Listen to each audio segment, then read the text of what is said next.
conciencia. Entonces, conciencia es estar consciente de algo, es compartir un conocimiento con alguien o con uno mismo. En el diccionario vamos a encontrar que es conciencia como el estado despierto, como mente, como conocimiento moral. Pero la última definición que tenemos según Bloom y Posner viene a ser el proceso fisiológico en el cual el individuo mantiene un estado de alerta con pleno conocimiento de sí mismo y de su entorno. Entonces, para los componentes de la conciencia van a ser lo que es el contenido, que viene a ser la comprensión, comunicación con el medio que lo va a rodear y el hecho de estar despierto en vigilia, la activación, ¿no? Y va a depender de que estén íntegros la corteza y el tronco, donde va a haber una interrelación o retroalimentación positiva entre ambos. En la corteza, sobre todo en la región frontal, y en tronco lo que es mesencéfalo y protuberancia, ¿no? Para determinar o mantener una conciencia normal.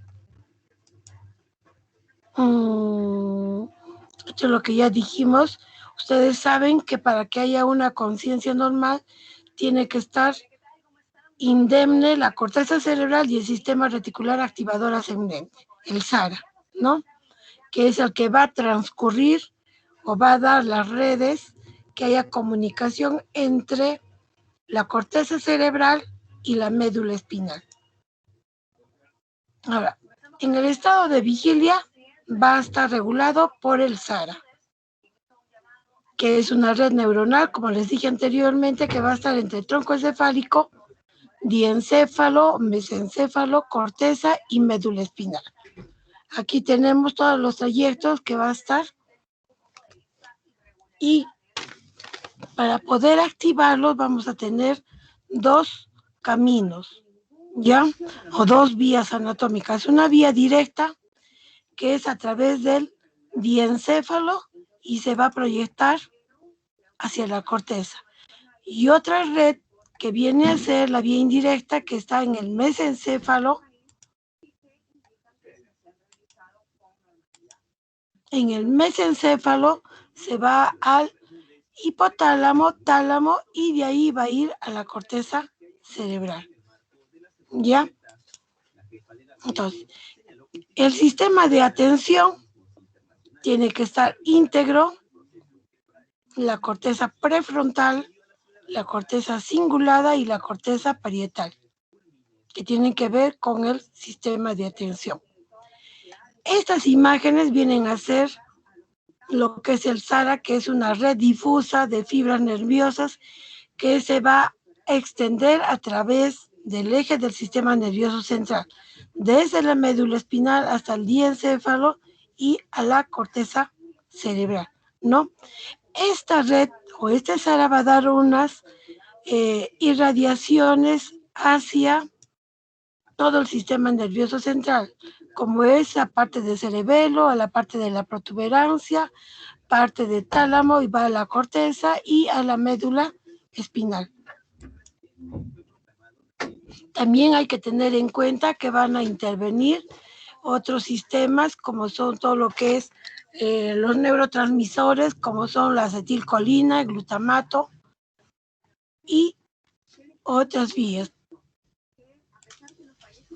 Esto viene a ser el resumen del sistema de excitación ascendente, como es el sistema colinérgico, que va a inhibir al núcleo reticular y va a activar otros núcleos de retransmisión talámica. Acá. El sistema reticular ascendente tiene tres columnas. Una columna mediada que va a estar ubicada en el mesencéfalo y la protuberancia superior, que va a dar proyecciones ascendentes hacia la corteza útil en la excitación y la atención.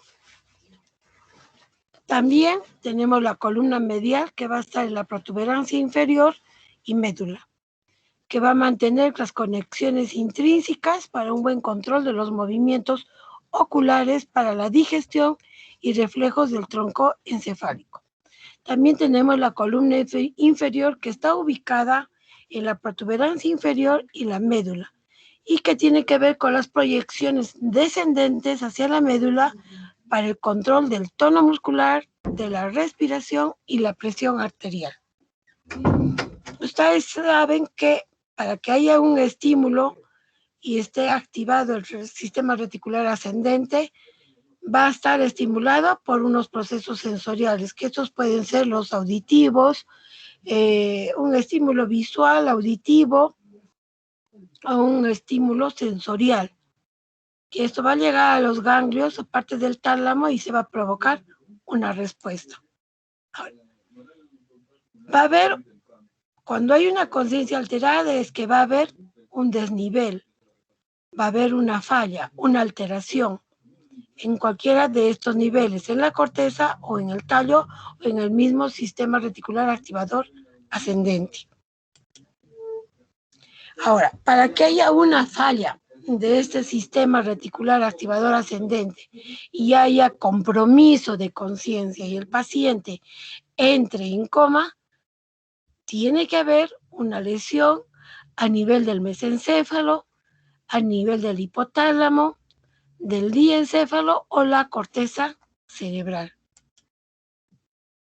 Ahora, como les dije, si hay una conciencia alterada, tiene que haber una lesión en el sistema reticular activador ascendente durante su trayecto hasta la corteza, ¿no? Y o puede ser, como hemos visto en las imágenes anteriores, en cualquiera de esas áreas que les he dicho, mesencéfalo, hipotálamo, diencéfalo o la misma corteza cerebral. Ahora, vamos a encontrar niveles de conciencia, grados de conciencia, como son la somnolencia, el sopor, la obnubilación, el estupor y el coma. Entonces, para poder nosotros clasificar estos niveles de conciencia o estos grados, vamos a utilizar algunos estímulos, tanto a la voz, al tacto o al dolor, ¿no? Estos grados o niveles de conciencia van a ir cambiando permanentemente, de acuerdo a cómo vayan evolucionando. Entonces tenemos la somnolencia donde va a haber una disminución del estado de alerta. Una obnubilación donde hay compromiso del despertar y la atención. Dentro del estado de obnubilación tenemos la confusión y el delirio. En la confusión va a haber una desorientación, irritación, somnolencia, apatía, hipoactividad e hipersomnio. Y el delirio, que viene a ser la excitación emocional, la hiperactividad, una percepción errónea del estímulo sensorial, alucinaciones y o miedo. Y también tenemos al otro nivel de conciencia que viene a ser el estupor, donde hay un sueño más profundo, va a despertar con estímulos vigorosos y repetidos. Y una vez que cesa el estímulo, vuelve a quedarse dormido. Es igual que la obnubilación. El paciente tiene tendencia al sueño. Nosotros estimulamos con estímulo verbal. El paciente despierta. Dejamos de estimular y vuelve a quedarse dormido. Mientras que en el estupor, el paciente está en sueño profundo, pero va a despertar con estímulos al dolor. Dejamos de estimular, vuelve a quedarse dormido. Y también tenemos el coma, donde va a constituirse una depresión completa de la vigilia, en el cual el paciente no va a poder ser despertado con ningún tipo de estímulo. Entonces, tenemos la somnolencia, obnubilación, estupor y coma. Dentro de la obnubilación tenemos lo que es confusión y delirio. Ahora, acá tenemos a un paciente que lo han traído por emergencia y vemos, el paciente acá está con los ojos abiertos. Yo me acerco, él me mira y vuelve a tomar el lugar donde está, porque yo no le he dicho nada, simplemente he observado cómo entramos al cuarto. Acá utiliza sus extremidades, levanta la cabeza, mira y vuelve a tomar la posición como estaba, ¿no? Entonces, acá, este es un paciente que vamos a estimularlo con la voz. A ver, ¿qué observas acá, Fiorella, en la cara del paciente? A ver, Fiorella, ¿qué observas? Doctora, Dime. disculpe, mi compañera Fiorella está teniendo problemas de conexión. No tiene internet y ha comprado megas. Es probable que demore en responder o Ya, se demore en ya, contestar su entonces mensaje. no va a haber problema, ¿ya? Entonces, Carla Candia, Sí, doctora. ¿qué observas en la cara del paciente? Mira, te voy a estimular acá. Yo lo estoy llamando paciente, me dicen el de la cama 5, me acerco. Veo el nombre, señor Pérez. Simplemente le digo, señor Pérez, ¿qué es lo que hace el paciente, Carla? Se puede observar, doctora, que el paciente está con los ojos cerrados y no responde a los estímulos. No he hecho ningún estímulo más que lo he llamado señor Pérez. ¿Qué pasa? El paciente está en estado de estupor. No, Carla. Lo único que quiero es que me describas qué pasa con la cara del paciente. Todavía no sabes en qué está, porque no has aplicado los estímulos dolorosos para saber en qué tipo de estado está. Simplemente observa. Tú has entrado a shock trauma y te han dicho, doctora, el paciente de la cama 5 es el que tiene que evaluar. Te acercas a la cama y ahí está el nombre, señor Pérez. Lo único que le dices es, señor Pérez, y mira lo que hace el paciente.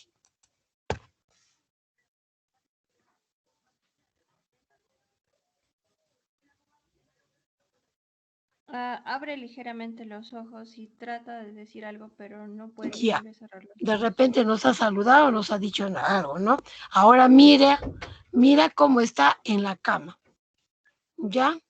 Señor Pérez, ¿y qué pasa?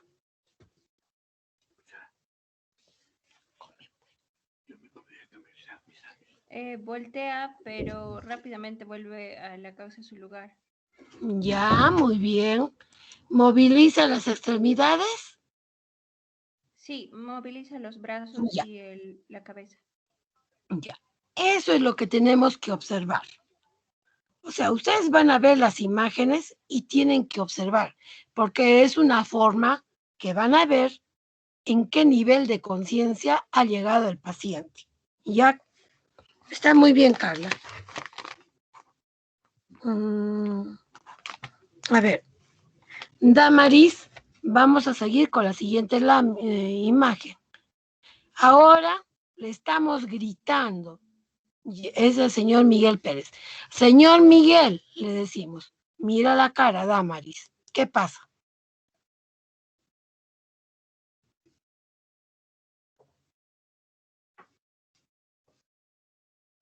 Doctora, Doctora, ¿estaría en un estado de nubilación? No me digas en qué estado está, simplemente describe qué cosa ves.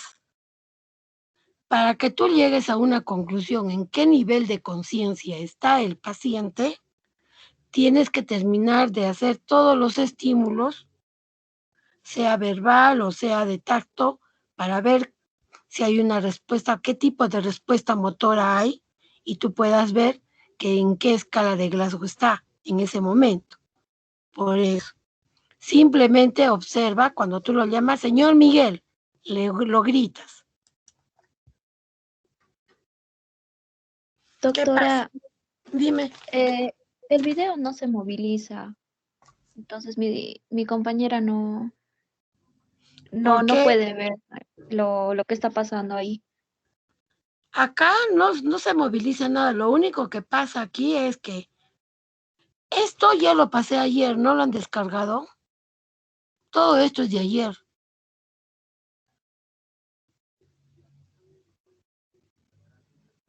Entonces se suponía que ya por lo menos hubieran visto algo. A ver, miren, no va a movilizar gran cosa. Lo único es que hay, si cuando yo le llamé señor Pérez o Carla lo llamó señor Pérez, simplemente hubo apertura ocular y aparentemente dijo un monosílabo, ¿no?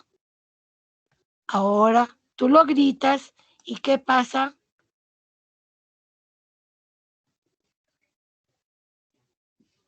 Ahí, a ver, Damaris, ¿qué más ves?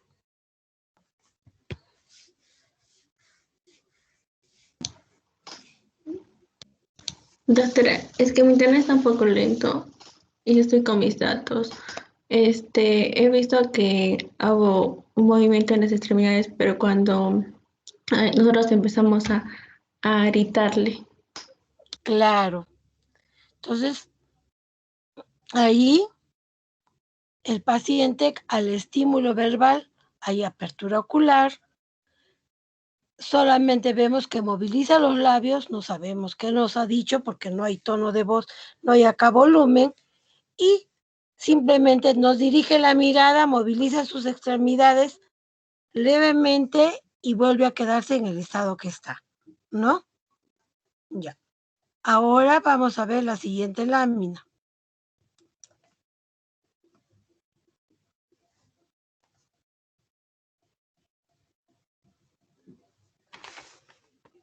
A ver, Carlos,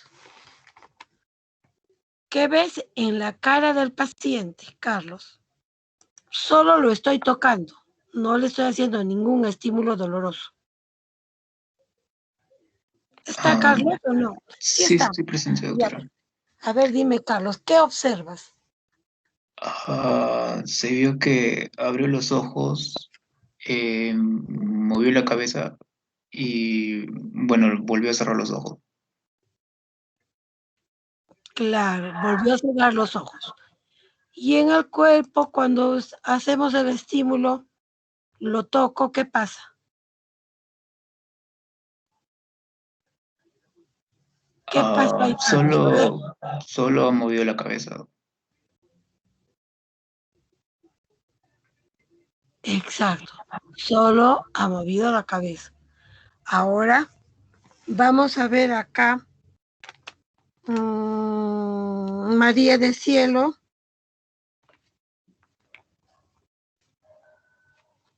Sí, doctora. Ya. Vas a ver en esta imagen qué observas acá. Ahora estoy aplicando un poco de dolor. ¿Qué observas acá? Doctora, no pasó de diapositiva, sigue en respuesta al tacto. Mm, O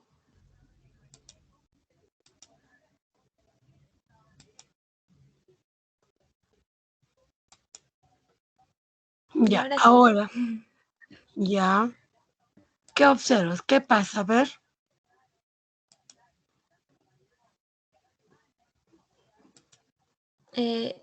En el caso de la cara del paciente, se puede ver que ante ese estímulo doloroso abrió los ojos, hubo apertura ocular y también movió sus labios, como si estuviera diciendo algo. Claro. Pero acá es donde ves. ¿Qué pasa acá en la cara?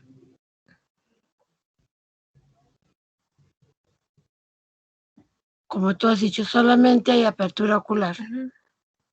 Y acá en eso, ¿moviliza alguna extremidad? Mm, no, no se ve Ya, movilización. claro, no se ve absolutamente nada, ¿no? ¿Con qué fin les he hecho ver que vean esto? ¿Por qué? Porque una vez que tengan y vean, observen al paciente, ustedes tienen que aplicar una escala, que viene a ser la escala de Glasgow. Y en la escala de Glasgow tienen que ver si hay apertura ocular, si hay una respuesta al estímulo y si hay una respuesta motora, si moviliza las extremidades o no. Al momento que nosotros entramos, al inicio le decimos, señor Pérez, él nos dirige la mirada, abre los ojos y también aparentemente ha conversado porque han visto que ha movilizado los labios. Entonces, nosotros entramos, el paciente puede estar con los ojos abiertos espontáneamente. Puede ser que cuando demos una orden haya recién la apertura ocular. Como puede ser que cuando apliquemos recién el dolor haya apertura ocular o no haya ningún tipo de respuesta.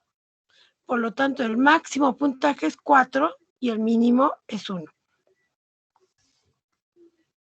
Lo llamamos, el paciente puede conversar, está orientado y conversará con nosotros. Pero puede ser que esté desorientado, pero habla. Está desorientado. O el paciente comienza a decirnos palabras inapropiadas. Puede ser que diga alguna lisura. O solamente diga algunos monosílabos, ¿no? Y se queje. Como también no haya ningún tipo de respuesta verbal.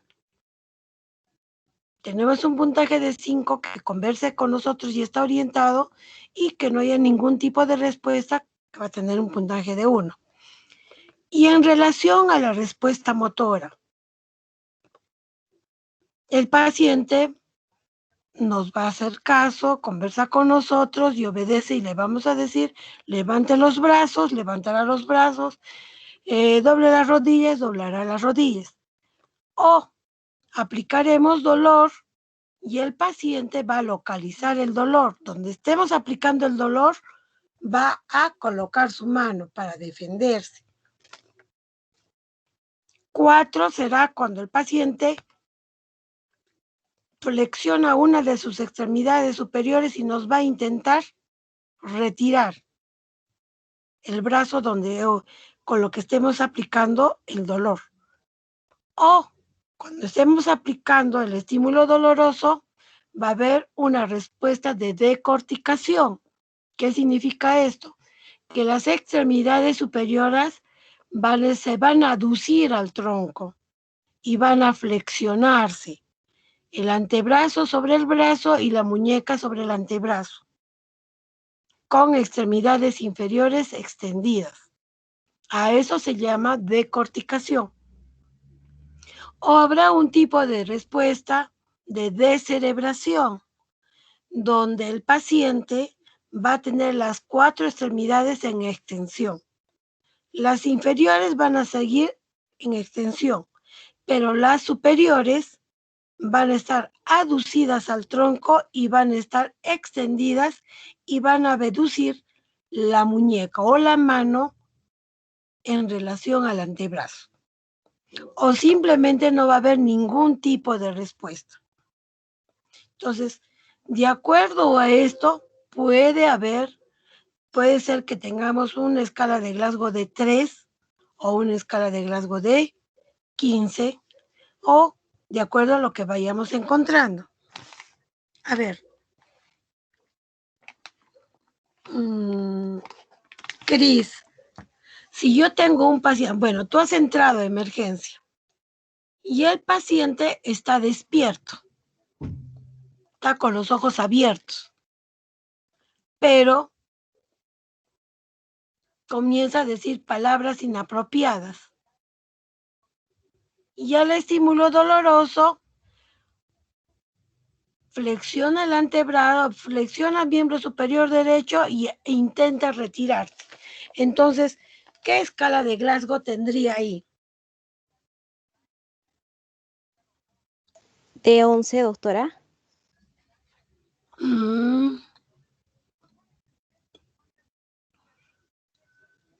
7 y... Está bien.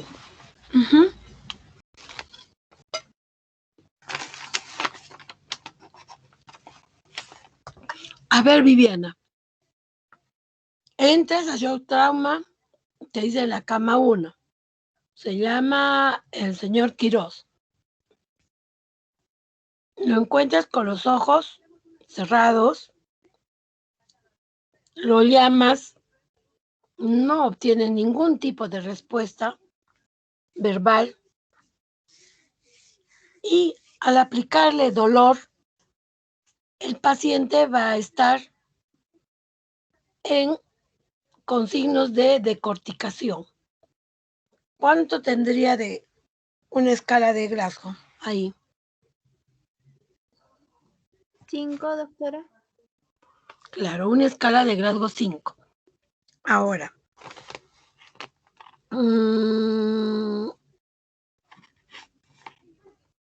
Cris, ¿quién era el que me ha contestado? Viviana, doctora. Viviana, Pamela.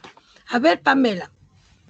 Entras, te llaman y te dicen que es un paciente que ha tenido un accidente automovilístico. Está con los ojos cerrados, con compromiso de conciencia, no tiene ningún tipo de respuesta verbal y al estímulo doloroso tampoco tienes una respuesta motora. Entonces, ¿qué escala de Glasgow tendría?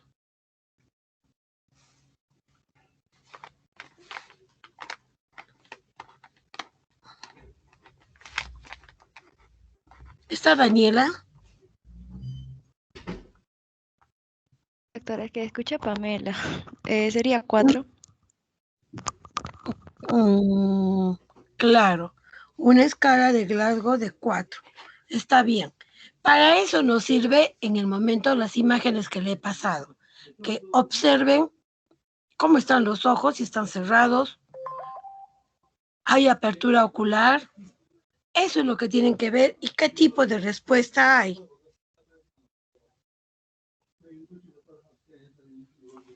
¿Ya? Después vamos a ver. Okay. Vamos a ver el coma. El coma, ustedes saben, donde el paciente va a estar con tendencia al sueño, no va a haber ningún tipo de respuesta al estímulo, sea verbal, sea doloroso. No vamos a tener ningún tipo de respuesta. Ahora, esto puede presentarse por diferentes tipos de lesiones. El paciente puede estar en coma por un trauma que haya tenido, como también puede ser por algún problema, por ejemplo, una asfixia o cualquier otro tipo de etiología que pueda tener. El pronóstico de recuperación va a depender de muchos factores. Uno va a ser la edad, el otro es el tipo por el cual haya entrado en coma y también será de mal pronóstico que durante 3 días continuos no tengamos ningún tipo de respuesta, no va a haber reflejos pupilares, no va a haber respuesta motora y eso ya con un electroencefalograma de repente vamos a encontrar es isoeléctrico, es decir, plano, entonces son varios factores que son de mal pronóstico para el paciente. Ahora, un pronóstico bueno de recuperación en un paciente en coma es aquel que ha tenido o ha entrado en coma por un trauma, mientras que los casos o las etiologías por anoxia, el pronóstico no es bueno. La recuperación del coma puede ir por diferentes estados o alteraciones de conciencia que se va a ir recuperando. Puede ser que entre en un estado vegetativo, un estado de mínima conciencia, un estado de catatonía o de repente a un estado confusional y luego logre recuperarse después de mucho tiempo.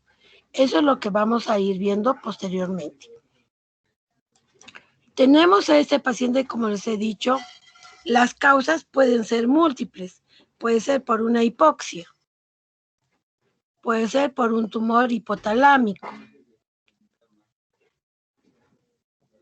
puede ser que haya un tope o de repente un trombo a nivel de la arteria basilar, un infarto a nivel de la arteria basilar o una hemorragia pontina, ¿no? Habiendo una hemorragia pontina, por lo tanto, no va a haber una comunicación entre la corteza y la médula.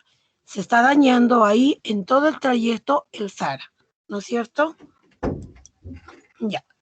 Ahora, esto es lo que tienen que aprender ustedes porque cuando van a estar haciendo su internado solos, tienen que saber cómo van a valorar a un paciente en coma. O cuando vayan a estar en su serum, cómo van a valorar el coma. El objetivo de esto, de la semiología en un paciente con coma, es definir dónde está la lesión, porque no van a tener una neuroimagen a la mano. Orientar cuál puede ser la causa. Y este estado de coma va a ser inconstante, va a ir cambiando de a pocos. No va a permanecer, a no ser que haya sido un trauma severo el que haya tenido, ¿no? Y para poder evaluar a este paciente en coma, tenemos que tener una respuesta pupilar, que debe haber una reacción pupilar, un reflejo oculomotor, una respuesta motora, un patrón respiratorio y qué alteraciones cardiovasculares vamos a encontrar. Entonces, en las alteraciones cardiovasculares, lo que vamos a ver acá, por ejemplo, es todo un resumen de las vías del control cardiovascular del cerebro, ¿no?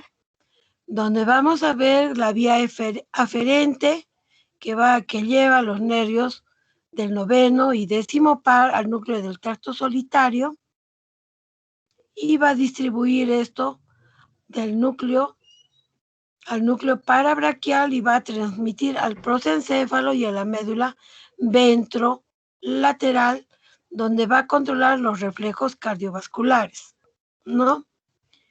Esto significa que va a haber un control vagal de la frecuencia cardíaca, del control medular y el control vasomotor simpático de la médula ventrolateral.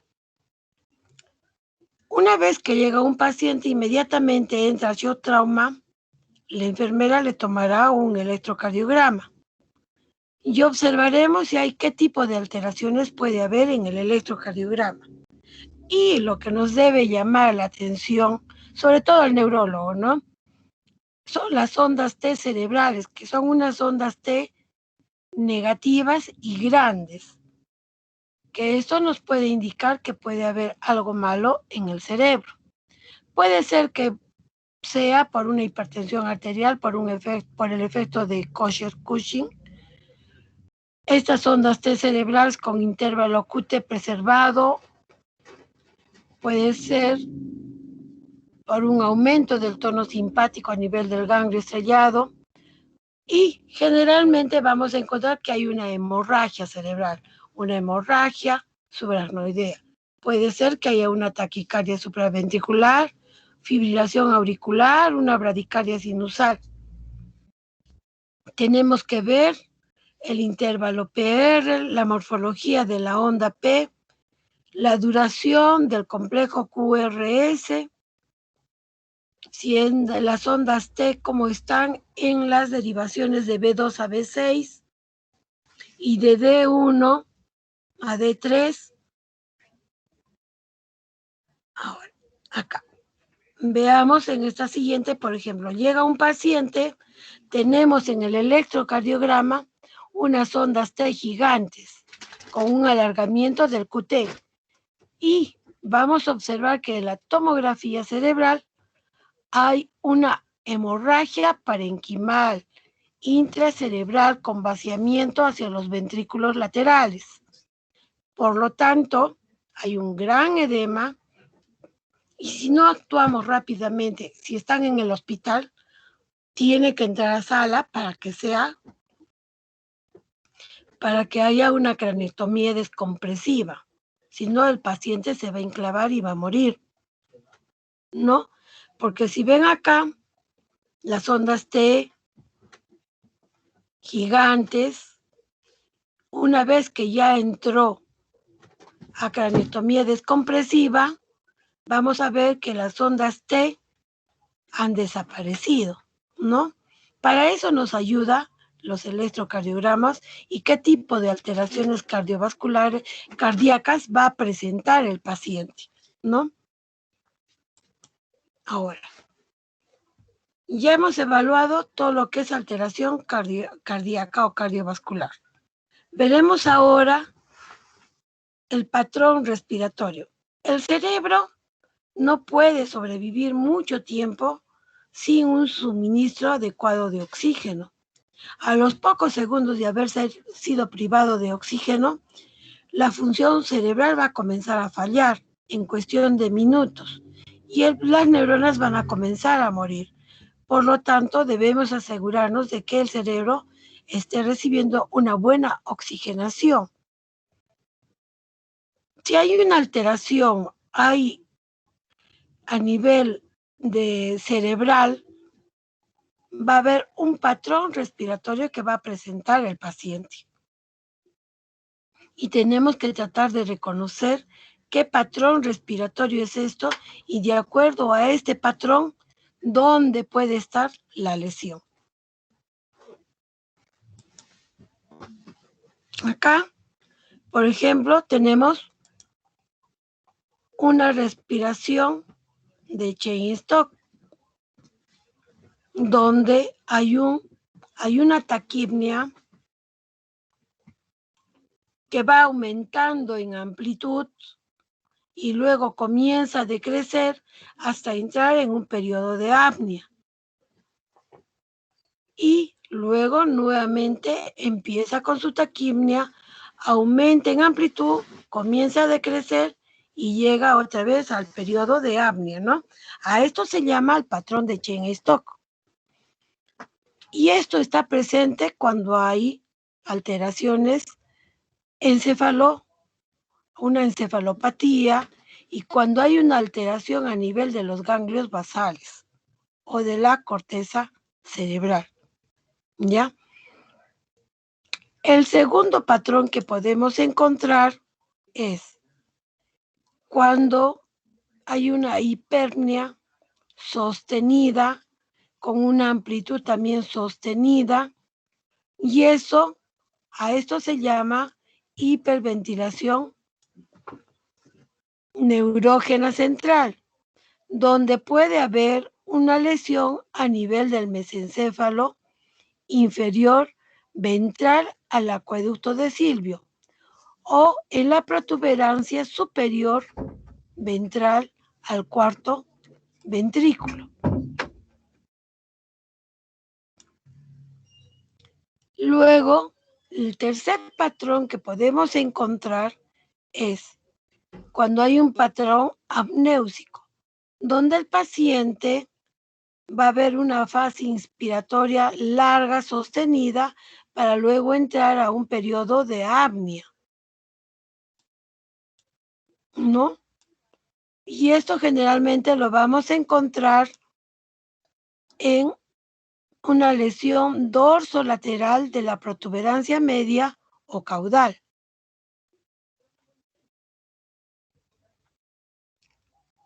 También tenemos a la respiración en racimos, donde va a haber una hiperepnea de gran amplitud que comienza a disminuir hasta llegar a un periodo de apnea y luego nuevamente entra en un periodo de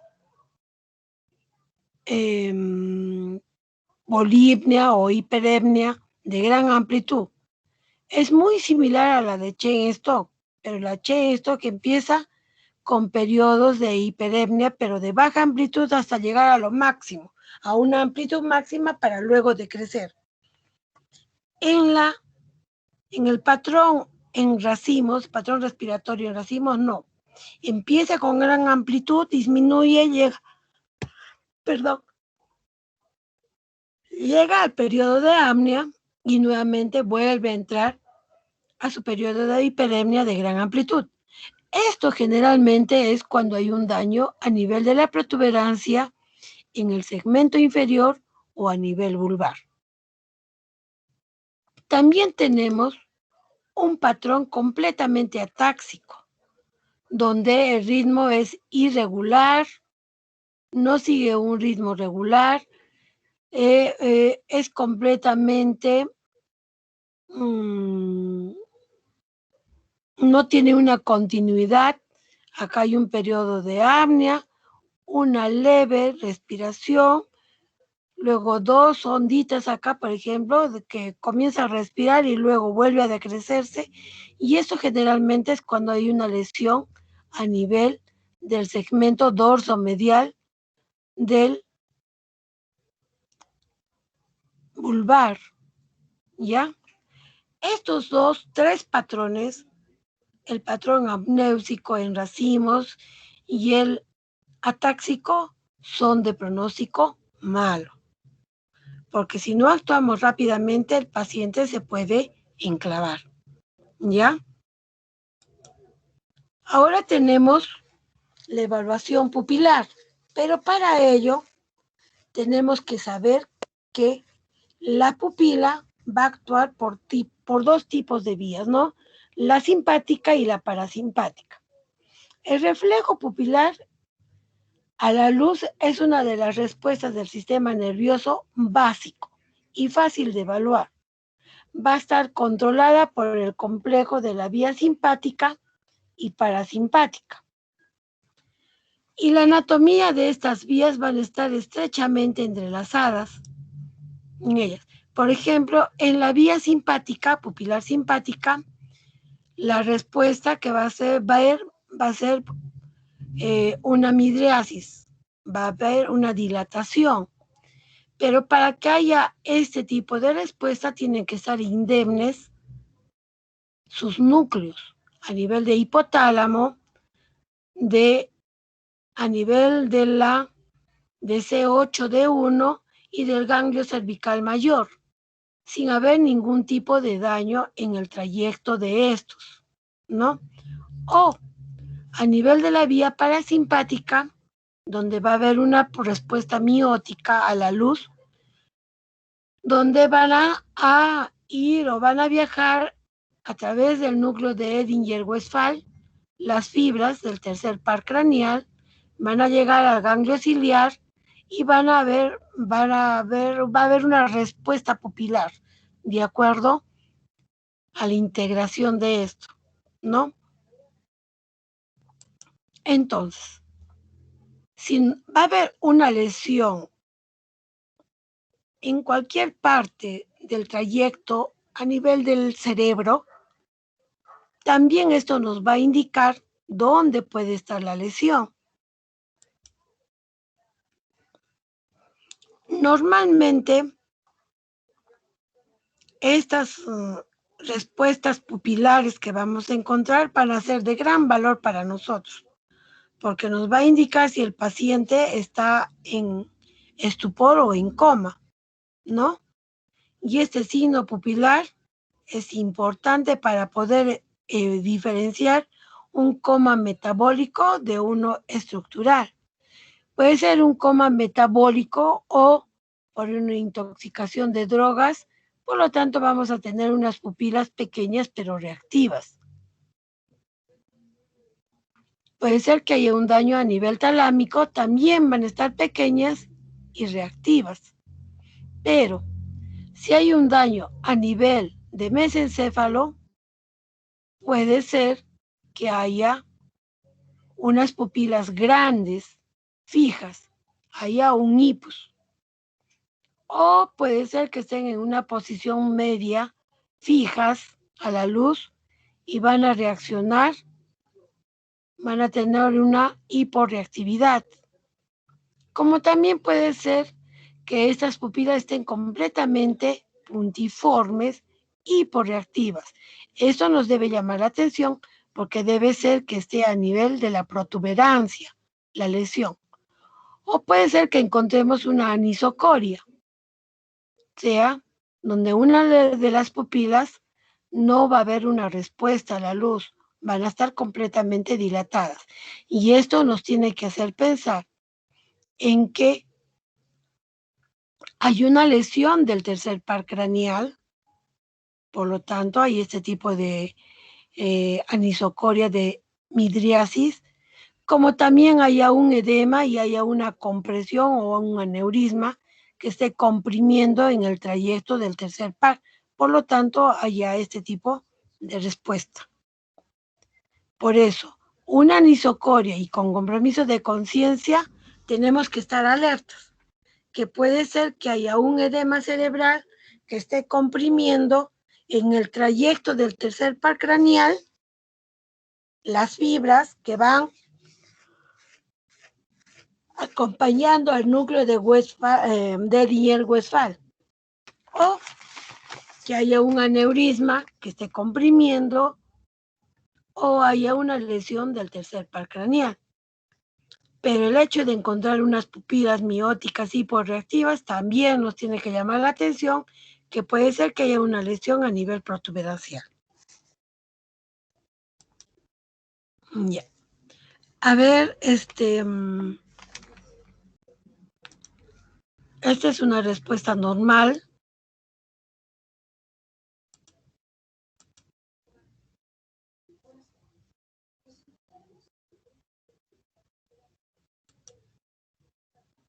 Estimulamos, hay una respuesta de miosis.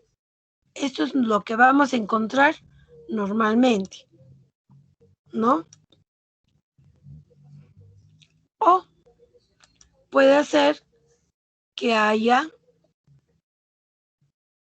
una herniación o un aneurisma que esté comprimiendo el tercer par craneal. Por lo tanto, vamos a encontrar una anisocoria, donde al estímulo de la luz no va a haber respuesta, va a haber una midriasis de un ojo y el otro va a responder.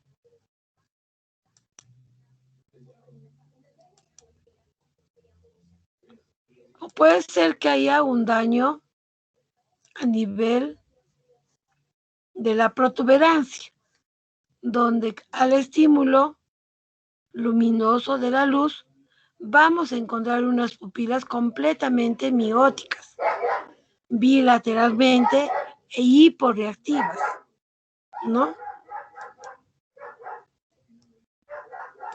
O encontremos una lesión a nivel de mesencéfalo y donde ambas pupilas van a estar midriáticas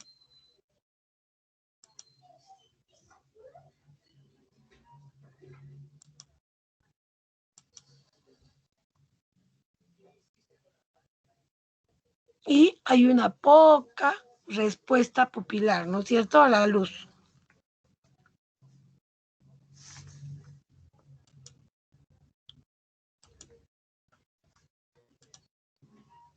O simplemente que estas pupilas a nivel de mesencéfalo no haya una respuesta, estén arreactivas. También es a nivel de mesencéfalo. Ya hemos evaluado las alteraciones cardiovasculares, el patrón respiratorio, la respuesta pupilar. También vamos a evaluar los movimientos oculocefálicos, donde una motilidad ocular normal va a depender de la integridad de una gran parte del cerebro, del cerebelo y del tronco del encéfalo. Por lo tanto, va a haber unos movimientos de los ojos en contra de los movimientos de la cabeza. significa que la motilidad ocular va a haber una preservación normal. Por lo tanto, no va a haber daño a nivel del tronco encefálico, ni de los núcleos vestibulares en la unión pontomedular hacia el núcleo oculomotor en el mesencéfalo, ¿no? Significa que hay una integración de la protuberancia y mesencéfalo. Va a haber una unión o una respuesta a nivel del tanto del sexto par, tercer par y octavo par, para que haya una buena respuesta oculocefálica. Ahora, si estos movimientos oculocefálicos van a fallar, entonces tenemos que ver qué tipos de respuestas vamos a encontrar. Por ejemplo, acá, yo muevo la cabeza hacia el lado izquierdo, los ojos se van a desviar hacia el lado derecho. Y acá tenemos que ver que no haya ningún tipo de alteración de los trayectos que va a haber entre el octavo par vestibular, sobre todo vestibular, con el tercer y sexto par craneal. O que esté indemne el fascículo longitudinal medial, porque este fascículo longitudinal medial va a participar en la unión tanto del tercer, cuarto y sexto par, que los va a conectar o interconectar para que haya los movimientos normales en los ojos. Ahora, puede ser que nosotros encontremos algún tipo de alteración.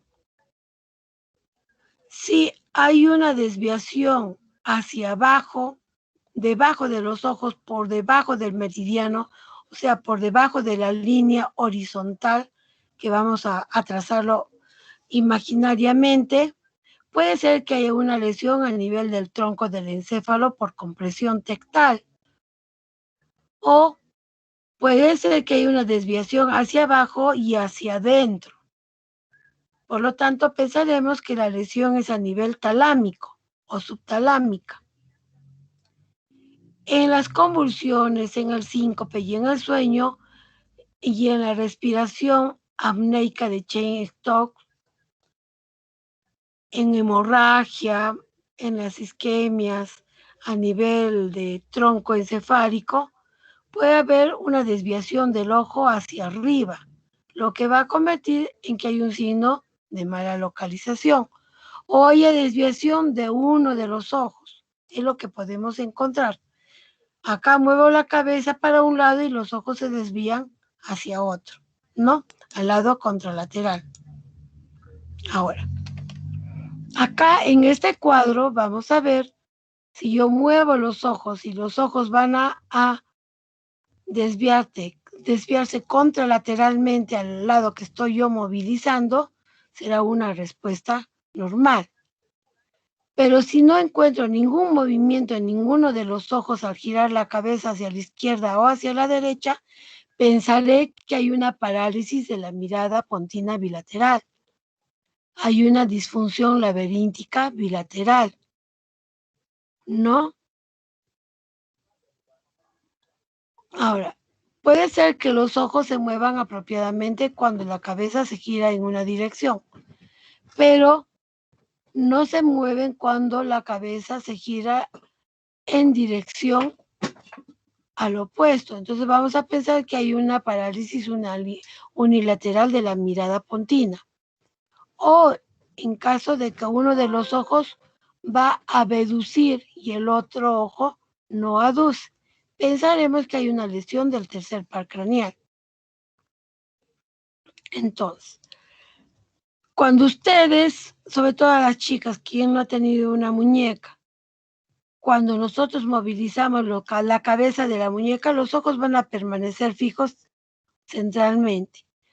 A eso nosotros le llamamos ojo de muñeca. Encontrar esto no es bueno, ¿ya?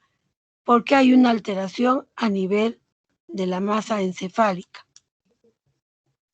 Ahora, La otra respuesta, la quinta o el quinto patrón que vamos a evaluar va a ser la respuesta motora.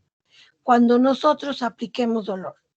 Normalmente el paciente tiene que localizar e intentar retirar lo que estamos provocando, donde estemos provocando el dolor. ¿No? Y esto significa que los movimientos de localización y defensa va a ser dentro de lo normal. Lo inapropiado, lo alterado va a ser que haya esta respuesta de decorticación, de descerebración o haya una ausencia de respuesta. Eso es lo que nos tiene que llamar la atención al momento de aplicar el dolor.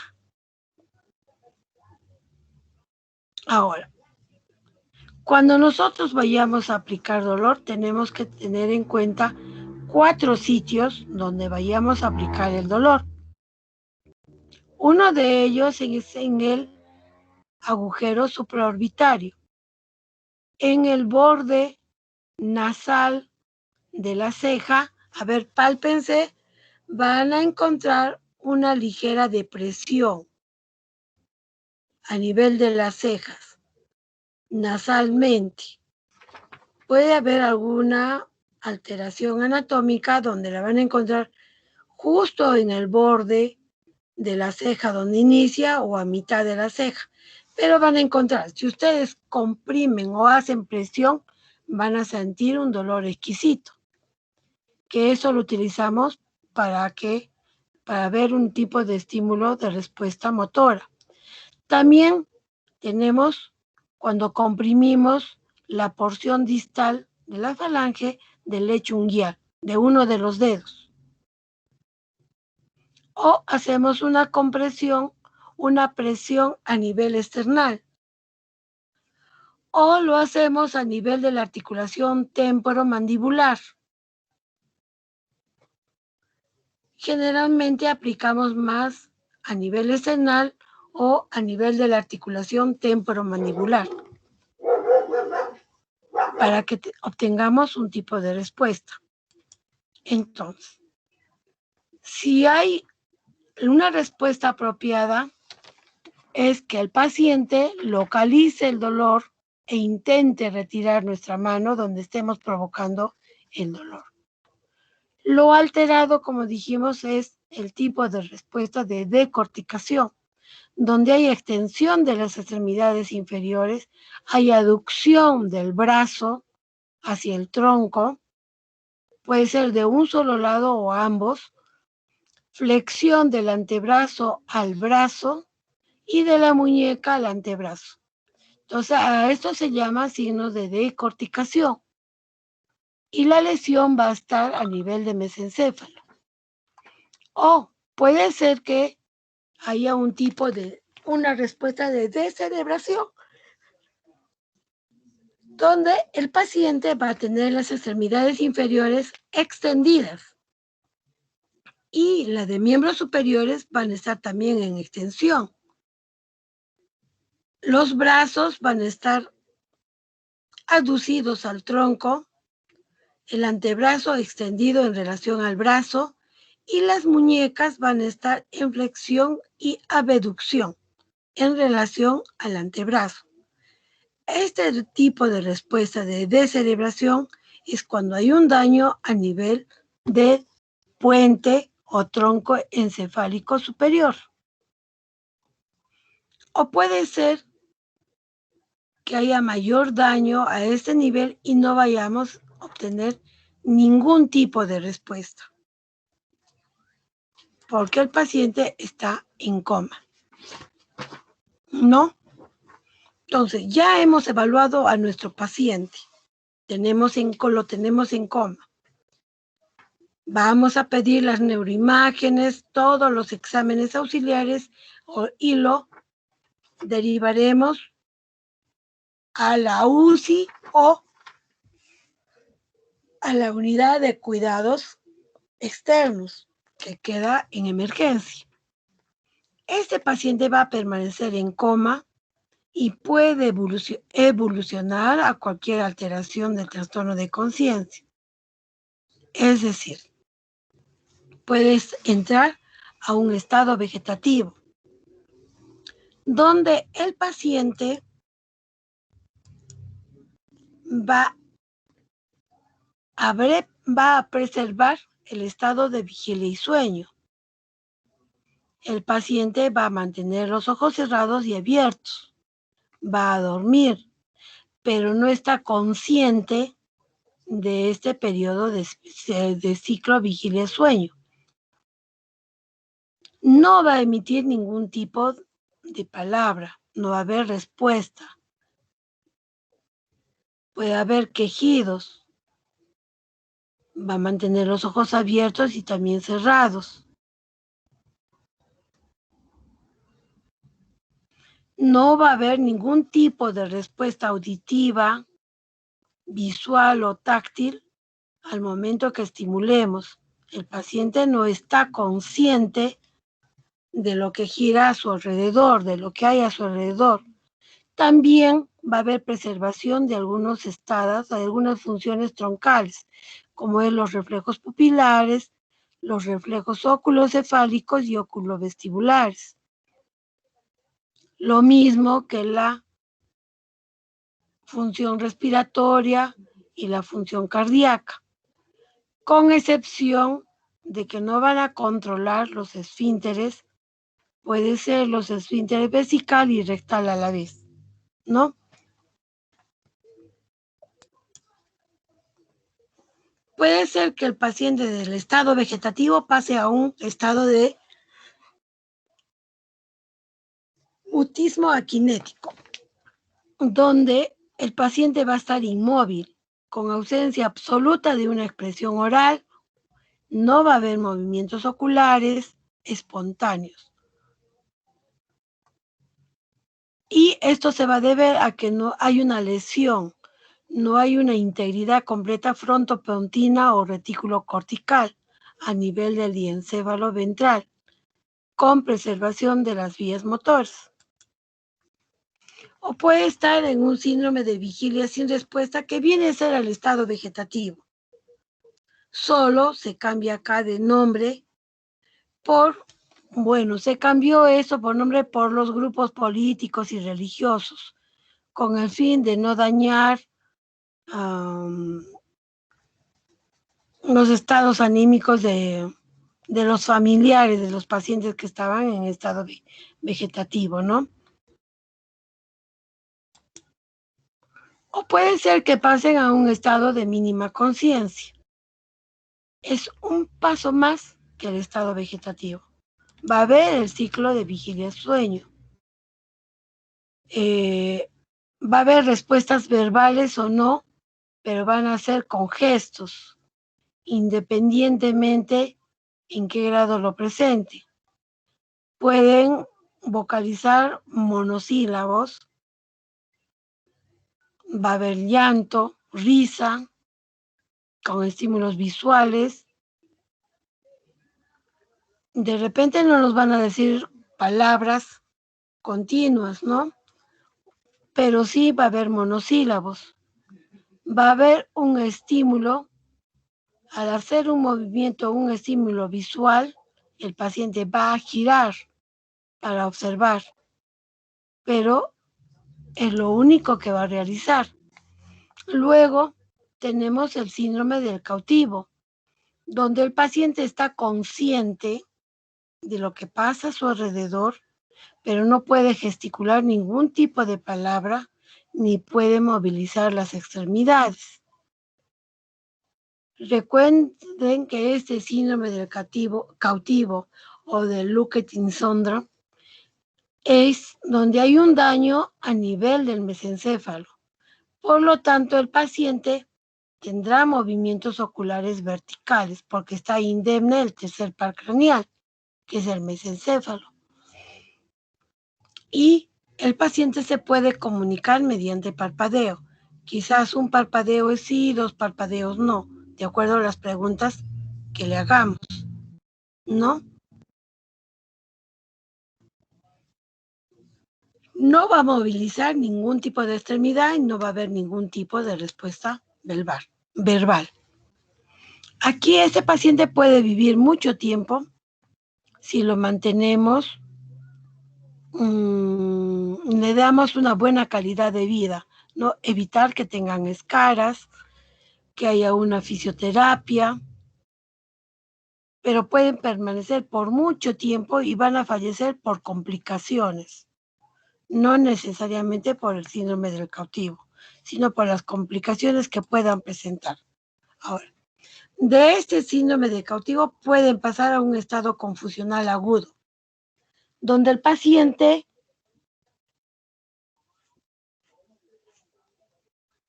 va a estar despierto, va a haber el estado de vigilia sueño,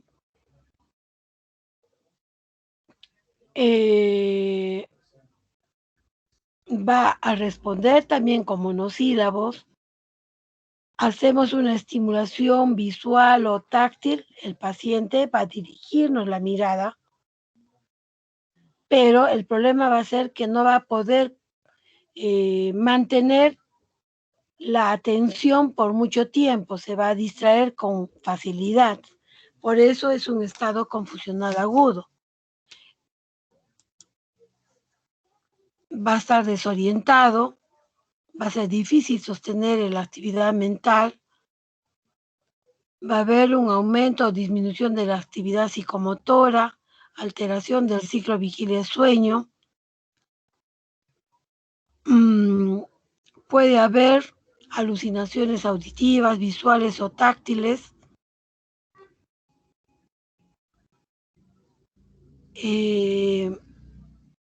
puede ser que entren a un síndrome hipoquinético donde van a estar apáticos, sin ningún motivo abúlicos, o hiperquinéticos, agitados, impulsivos, irritables, ¿no? Va a depender cómo los encontremos. Pero este estado confusional puede permanecer por bastante tiempo. Horas, se puede resolver en los días siguientes, pero si este estado confusional agudo se hace crónico, tenemos que tener una evaluación neuropsicológica porque de repente el paciente ha entrado a un estado de alteración cognitiva en una demencia, ¿no? Acá, por ejemplo, un esquema donde hay una lesión cerebral aguda, entra en coma, puede entrar a un estado vegetativo, un estado de mínima conciencia que puede pasar y con una recuperación de la conciencia o quedarse en un estado de mínima conciencia. Pasar a un síndrome de cautiverio, puede recuperarse rápidamente o pasar a una muerte cerebral. Este esquema que acá es para evaluar sobre todo la función motora que va a tener y la función cognitiva. Si hay el síndrome de cautiverio, si hay una alteración cognitiva, motora, y estamos viendo acá los estadios de vigilia sin respuesta, el estado de mínima conciencia, el estado de confusional, hay una discapacidad severa, una discapacidad motora y puede llegar a una recuperación completa, ¿no? Esto es en relación a las alteraciones cognitivas de la conciencia. Y lo otro vendrían a ser los grados o niveles de conciencia. A ver. Vamos a ver ahora lo que es la evaluación de la función motora.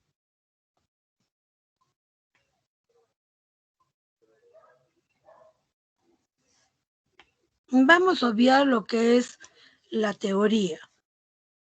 Solo que tienen que entender que hay una circunvolución motora, premotora, que por la corona radiada va a viajar a través del brazo o de va a cruzar la cápsula interna, viaja por mesencéfalo, protuberancia, bulbo, se decusa y viaja por la médula espinal. Entonces, para esto tenemos que tener en cuenta que es la motilidad, que viene a ser la capacidad de desplazar en el espacio parte o todo un organismo mediante la contracción de los músculos. Puede ser voluntaria o puede ser refleja, ¿no? Esto, como les dije, que tiene que estar indemne la vía piramidal de la corteza motora hasta llegar al músculo donde vamos a hacer el movimiento o donde se va a realizar el movimiento. Acá es la corteza cerebral, la corona radiada que viaja a través del brazo posterior de la cápsula interna y luego va a pasar por lo que es tronco encefálico y al nivel de la vulvar va a haber la decusación piramidal, se va a decusar hacia el lado contralateral para ir viajando a la médula. Un 85% de estas y un 15% viajará por el mismo lado a nivel anterior. Ahora,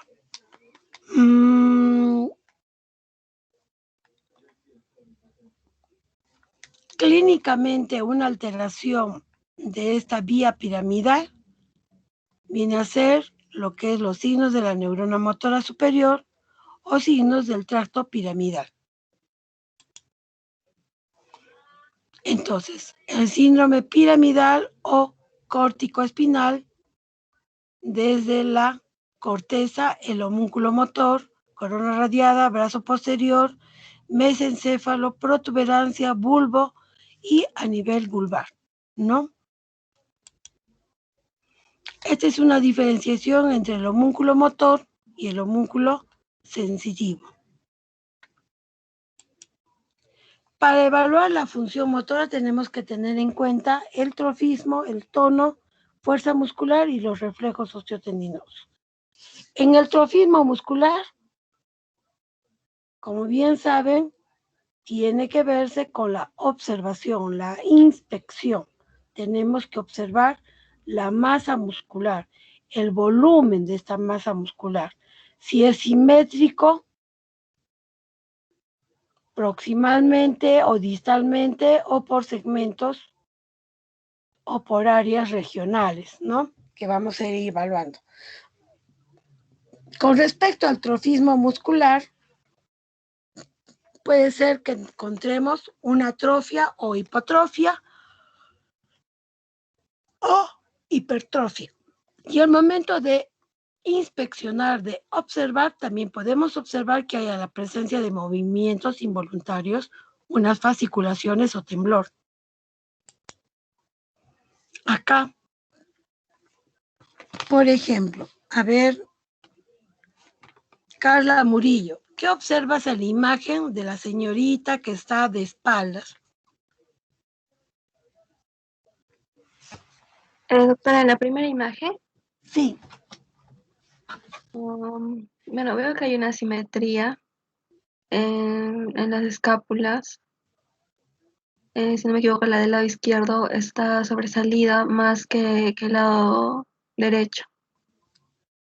Podría también haber, creo, una escoliosis. La columna está un poco desviada. Sí. A ver, primero que vas a observar que hay una simetría, no hay una escápula alada, donde tú me has dicho que sobresale más que en el otro. Y a la vez vemos que la columna no es recta, hay una escoliosis. Esto es lo que vamos a observar, por lo tanto acá, si hay una simetría, vamos a observar que hay una atrofia muscular, ¿no? No son iguales. Adrián, ¿está Adrián? Sí, doctora, presente. Ya. A ver, Adrián, ¿qué ves en la señorita de las piernas? ¿Qué observas? Una asimetría en ambas piernas. Hay una hipotonía en la pierna que es derecha. La pierna izquierda está con más masa muscular. Ya. ¿Qué más ves? Ah,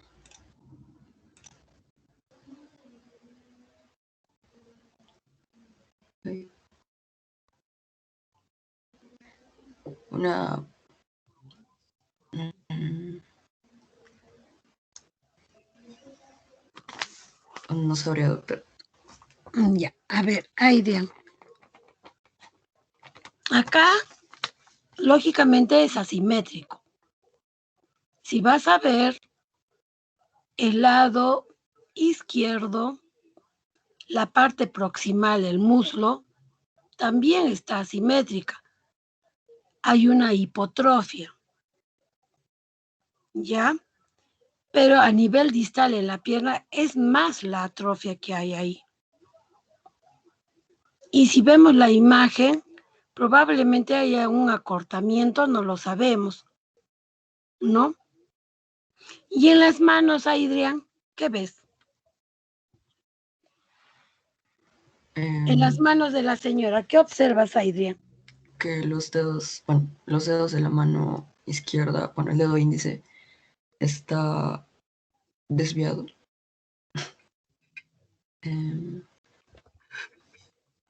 Sí. Y, a ver, ¿Qué más?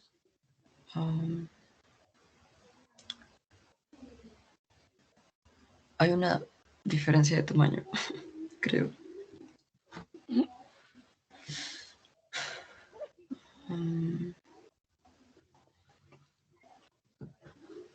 Ujú.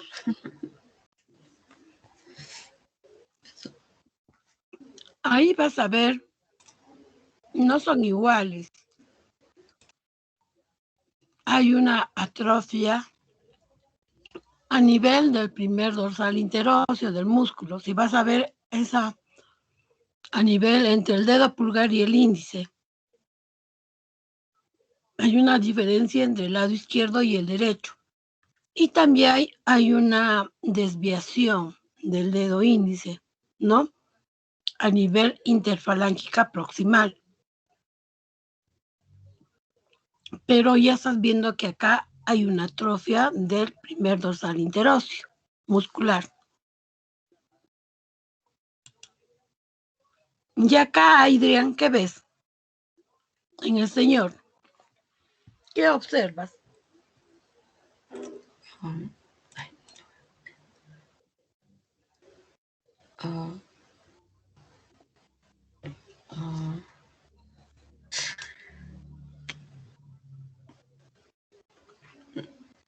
Una hipertrofia.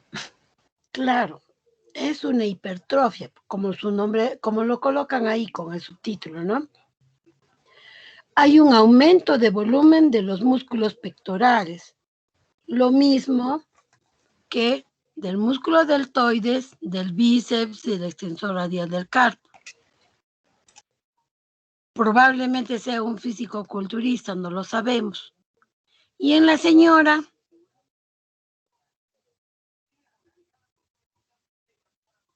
hay idea. Sí, doctora. Y en la señora, ¿qué observas?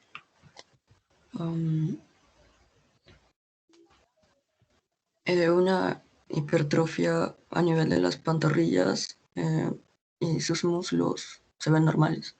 Ya, está bien, Aiden. Solamente hay una hipertrofia gemelar, ¿no? A nivel de las pantorrillas. Entonces, cuando vamos a evaluar la función motora, lo que vemos primero, el trofismo muscular, solo es observar, inspeccionar. Estamos aplicando solo un paso de la semiología. Observar nada más. Ya. Este es una evaluación, esto es un video, como van a poder hacer ustedes una evaluación. Siempre para poder observar tenemos que verlo simétricamente, primero ambas extremidades superiores y luego ambas extremidades inferiores. Como les dije, tenemos que ver si hay presencia de movimientos involuntarios. Antes ha habido un temblor, de reposo. Y acá fasciculaciones. Cuando vamos a evaluar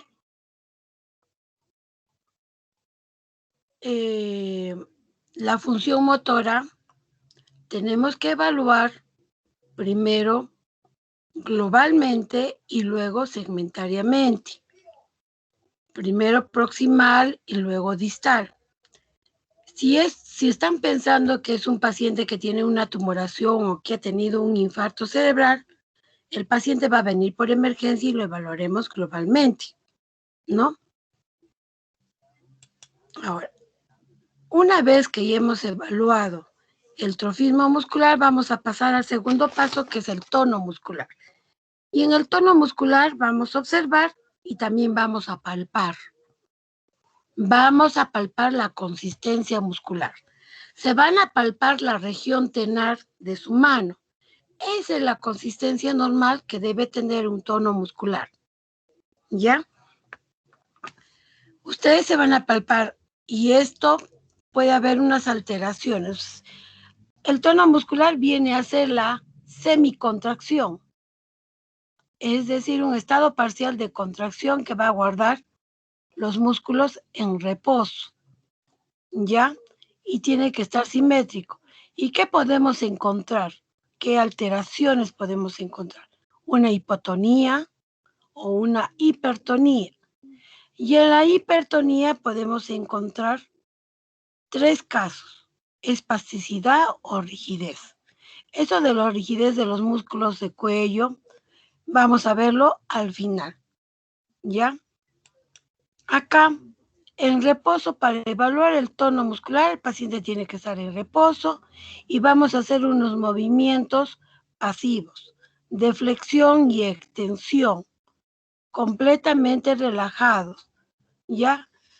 A nivel de miembros superiores, presionaremos el codo y luego extendremos. Y para evaluar ese tono, haremos un movimiento rápido para examinar el tono que va a presentar. Lo mismo será en miembros inferiores. Acá en este examen van a ver cómo se evalúa, miren, flexión y extensión pasivamente. Y luego cuando vamos a evaluar el tono, vamos a hacer un movimiento brusco, rápido. El movimiento tiene que ser un movimiento súbito, de alta velocidad, elongando el músculo. El tono muscular para ver cómo está el tono muscular. Entonces, como dijimos, podemos encontrar el tono muscular hipotónico, flácido o hipertónico, aumentado la consistencia. Y si hay una hipertonía, como les dije, puede haber una espasticidad, donde hay una lesión de la vía piramidal. Por lo tanto, como ven en esta imagen, el paciente mantiene en una posición. O puede haber una rigidez cuando hay una lesión de la vía piramidal, extrapiramidal, como que fuera una rueda dentada, como que faltar un poco de grasa a alguna de las articulaciones para moverla o más fácilmente, ¿no? O puede ser que haya una paratonía con un aumento constante del tono de oposición, y esto generalmente cuando hay una lesión a nivel del lóbulo frontal o a nivel demencial.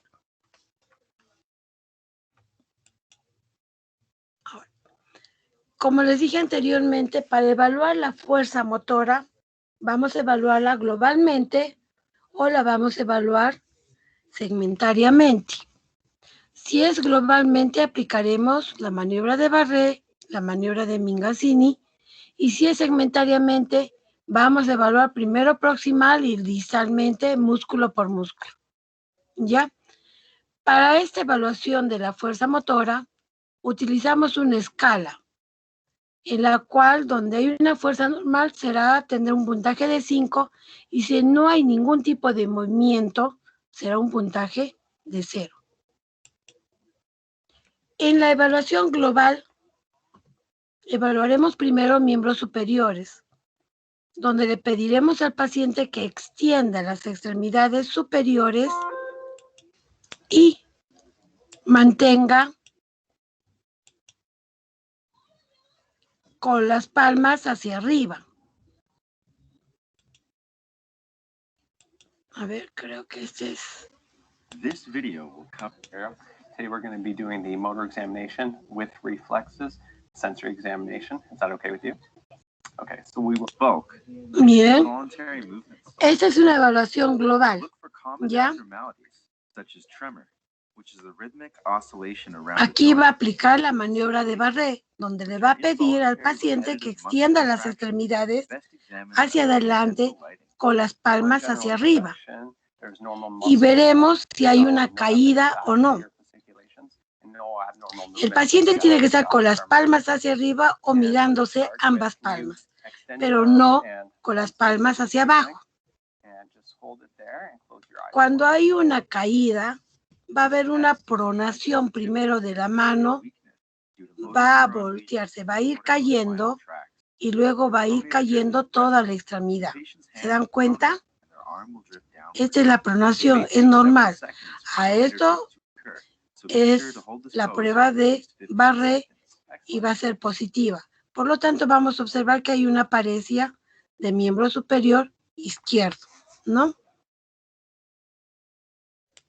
También tenemos una prueba que es el Mingazzini, la prueba de Mingazzini, que la aplicamos en miembros inferiores, o la maniobra de Mingazzini. Al paciente le pediremos que flexione las rodillas, que estén separados, que la mantenga por breve tiempo. Observaremos si hay una caída de una de las extremidades. Y a esto le llamaremos, diremos que es una paresia de la extremidad inferior, o si cae rápidamente será una plejía. También tenemos la maniobra de Barré, pero el paciente tiene que estar en decúbito ventral y flexionará la rodilla con las piernas hacia arriba, ¿no? Y veremos que cae o no, para indicar si es una paresia o es una plejía. Como les dije, hay una escala para evaluar la fuerza muscular. Ahora, ¿qué tipo de alteraciones podemos encontrar al evaluar la fuerza muscular? Una paresia, una plejía, hemiplegia o hemiparesia, una monoplegia o monoparesia, cuadriplegia, hemiplegia cuando es un solo lado, tanto brazo como pierna. Inclusive puede ser que la cara también esté del mismo lado. Cuadriplegia cuando son las 4 extremidades que estén comprometidas. Paraplegia cuando son las extremidades inferiores las que van a estar comprometidas. Diplegia, que no le he puesto acá, es cuando son las extremidades superiores las que están comprometidas. Y monoplegia cuando es una extremidad la comprometida. Puede ser braquial como puede ser crural. Y esto generalmente es cuando hay una lesión de uno de los plexos, braquial o crural, completa o incompleta.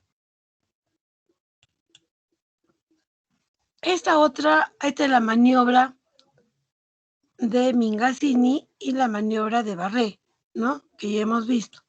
Y acá tenemos otro tipo de prueba o maniobra que es el de Raimesté, que no la utilizamos, donde el paciente está en decúbito dorsal, va a flexionar el codo y va a mantener ahí. Si hay una caída de la mano sobre el antebrazo, será positivo, ¿no? Casi no la aplicamos esta prueba o maniobra. Ahora, el examen motor de la fuerza muscular ya hemos evaluado globalmente. También se evaluará segmentariamente, como lo vemos aquí en esas imágenes. La de deltoides, del bíceps braquial, la del tríceps, puede ser del extensor carporradial, acá por ejemplo es del serrato, o a nivel de la mano, ¿no? Los extensores o los abductores. Esto es segmentariamente a nivel de miembro superior. O Cuando es a nivel de miembro inferior, cuando vamos a evaluar la fuerza de extensión de muslo o de flexión de los muslos, o también a nivel de las piernas, cuando hay una dorsiflexión o una flexión plantar, ¿no? Eso es lo mismo cuando evaluamos el músculo deltoides, el músculo bíceps, el tríceps. Acá son los flexores de la rodilla, los extensores de la rodilla y los flexores plantares de tobillo.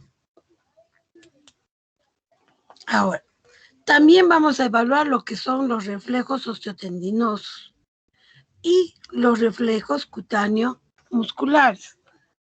Dentro de los reflejos cutáneo musculares tenemos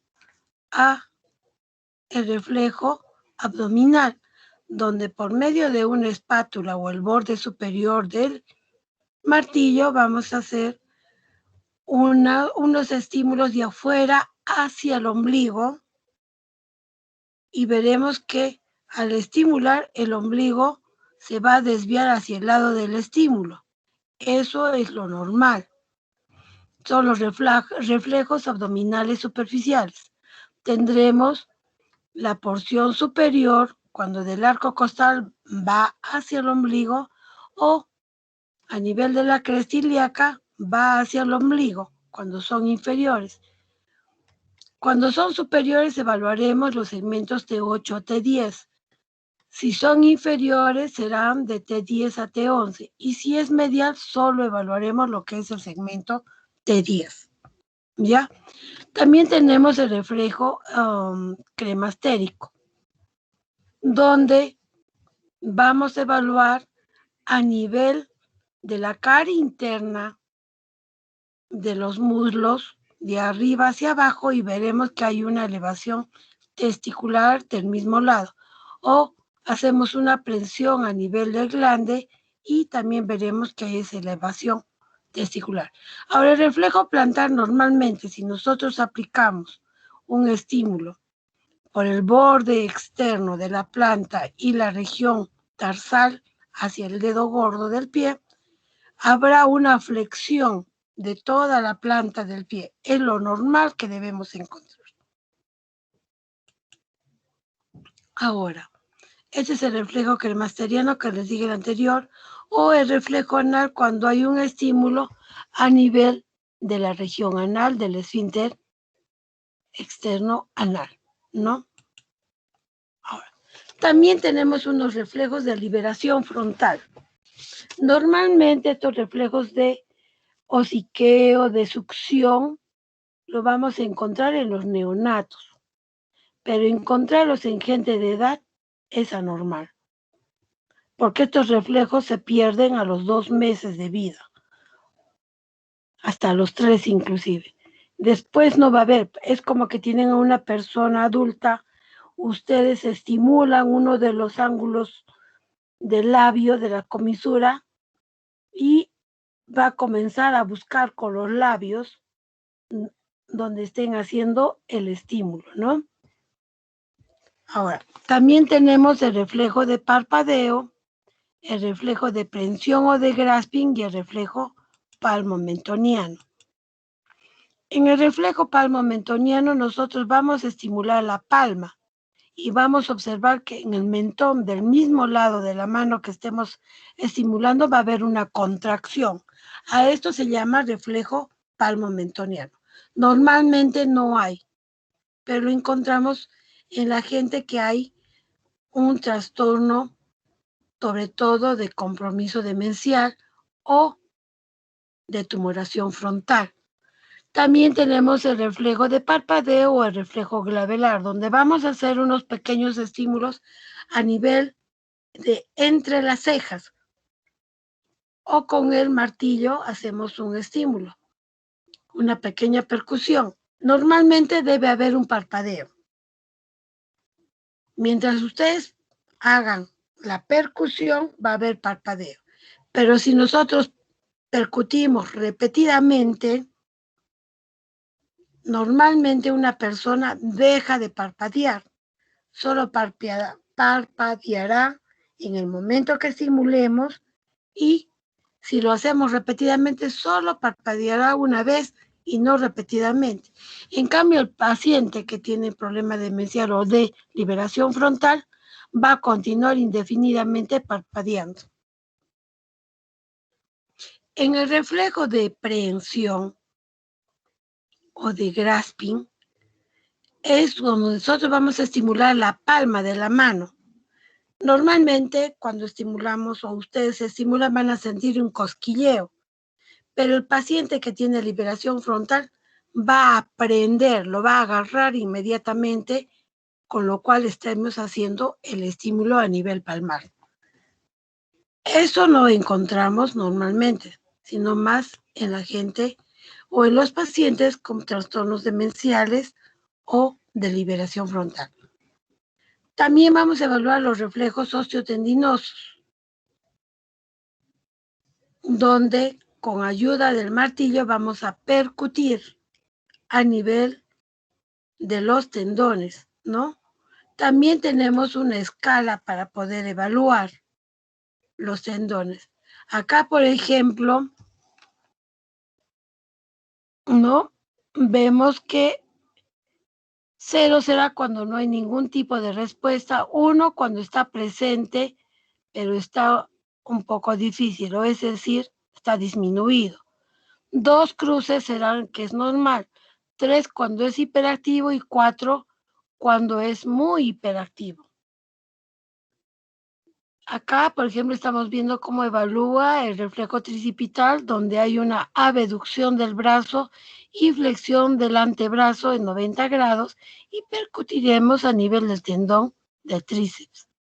Lo mismo a nivel bicipital, nosotros con la mano izquierda vamos a sostener el antebrazo del paciente y con la mano derecha vamos a percutir el tendón del bíceps braquial. Lo mismo haremos en el estilo radial, o en el rotuliano, o a nivel aquiliano. Aquí tenemos, por ejemplo, las diferentes formas de percutir el bíceps braquial en esos tres, los de arriba. En la parte de abajo es el tricipital, y acá, en el que está a su lado izquierdo, la imagen es del estilo radial.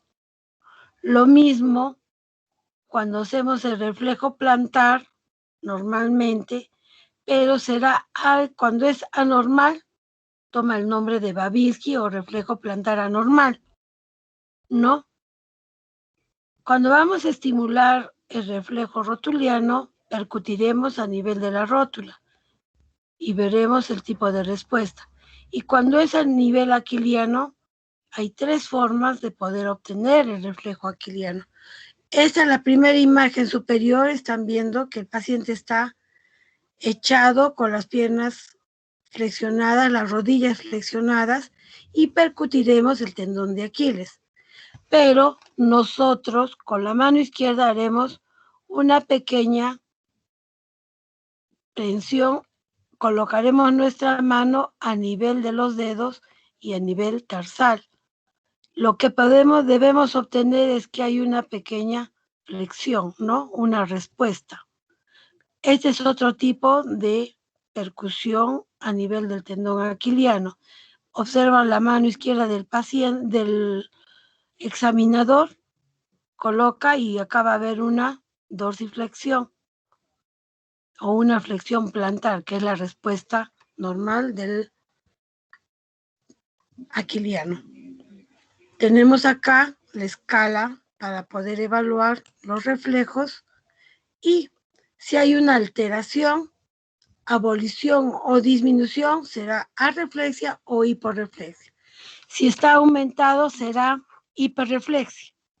Ahora, dentro de estos reflejos tenemos unos patológicos. Tenemos el reflejo de Babinski o el signo de Babinski, donde es patológico que al momento de estimular la planta del pie, Normalmente debe haber una flexión de los dedos de la planta del pie, pero si encontramos una dorsiflexión del primer dedo y una abducción de los dedos restantes, a esto se llama signo de Babinski. Este signo de Babinski tiene unos sucedáneos o unas variantes, donde vamos a ver que vamos a obtener la misma respuesta. Acá tenemos, por ejemplo, es la variante de Shaddock, donde vamos a hacer un estímulo a nivel del calcáneo externo por la superficie externa de la planta y obtendremos el tipo de respuesta de Babinski. Lo mismo cuando es a nivel de Open Key, por la región pretibial, de arriba hacia abajo, vamos a hacer un estímulo. También obtendremos el tipo de respuesta anormal plantar. O lo que es el Gordon, la variante Gordon, cuando vemos una prensión a nivel gemelar. También obtendremos ese tipo de respuesta. Y el Schaffer cuando hacemos una prensión a nivel del tendón aquiliano, ¿no?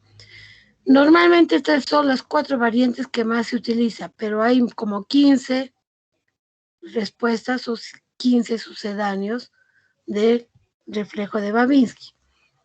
Esto es lo que encontramos cuando evaluamos a nivel de miembros inferiores. Y cuando evaluamos a nivel de miembros superiores, tenemos el reflejo de Hoffman.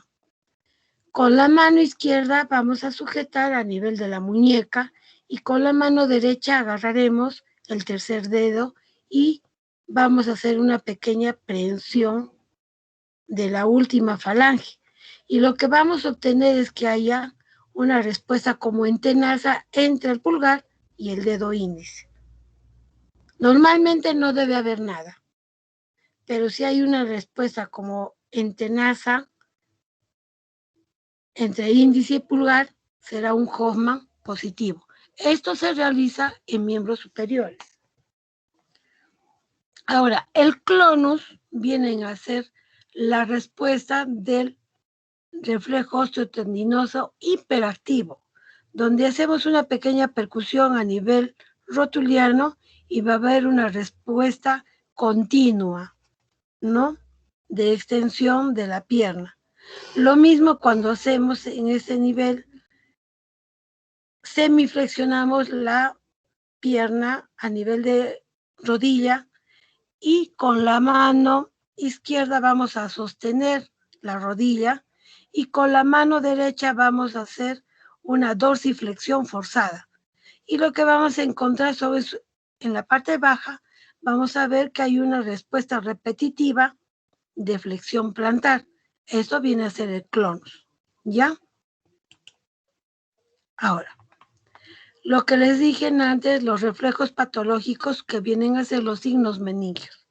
La rigidez de nuca, cuando hay una contracción a nivel de los músculos cervicales y no vamos a poder flexionar la cabeza sobre el tórax, ¿no? No vamos a poder flexionar la región cervical porque vamos a hacer un estímulo de dolor a nivel de las meninges, por lo tanto el paciente va a flexionar las rodillas. Tenemos también el reflejo de Brusinski y el reflejo de Kernig. En el reflejo de Brusinski, el paciente va a estar en decúbito supino y nosotros vamos a fijar el tórax contra la cama y vamos a flexionar el cuello.